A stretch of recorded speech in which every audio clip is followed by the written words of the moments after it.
Praise the Lord. ஆண்டவரும் இரட்சகருமாகிய இயேசு கிறிஸ்துவின் நாமத்தினாலே உங்கள் ஒவ்வொருவருக்கும் என்னுடைய அன்பின் வாழ்த்துக்கள்.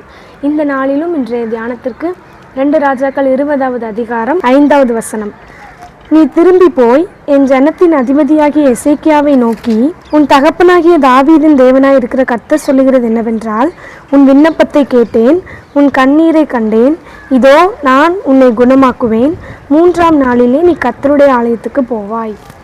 எனக்கு அருமையான கர்த்தருடைய பிள்ளைகளே, உங்களுடைய வாழ்க்கையில் தேவன் உங்களுடைய எல்லா விண்ணப்பத்தின் சத்தத்திற்கு செவி கொடுத்து தேவன் அதற்கு பதில் தருவார்.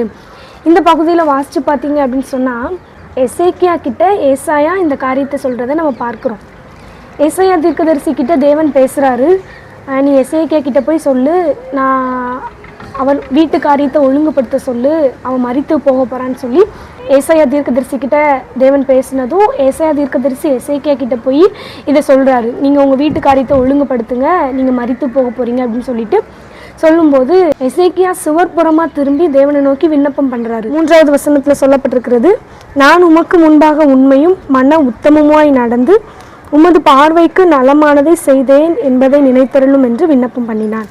இப்படி விண்ணப்பம் பண்ணி தேவனுடைய சமூகத்தில் எசேக்கியா அழுது கொண்டிருக்கிறாரு.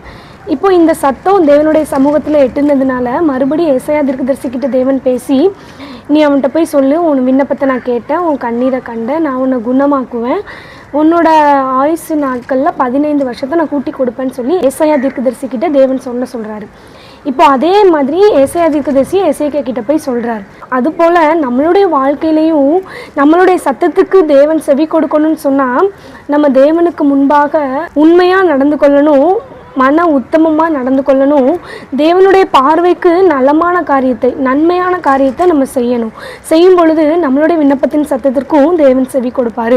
இந்த நாளிலும் இதை பார்த்து கொண்டிருக்கிற அருமையான கர்த்தருடைய பிள்ளைகளே, உங்களுடைய வாழ்க்கையிலையும் தேவனுக்கு முன்பாக உத்தமமாக நடந்து கொள்வதற்கு நீங்கள் உங்களை அர்ப்பணிங்க, தேவனுக்கு முன்பாக உண்மையாக செயல்படுவதற்கு நீங்கள் உங்களை அர்ப்பணிங்க, சோர்ந்து போகாமல் நற்கிரியைகளை தேவனுக்கு முன்பாக செய்வதற்கு நீங்கள் உங்களை அர்ப்பணிங்க. தேவன் உங்களுடைய எல்லா விண்ணப்பத்தின் சத்தத்திற்கு செவி கொடுத்து உங்களுடைய கண்ணீரை துடைத்து உங்களை ஆசீர்வதிப்பார். God bless you.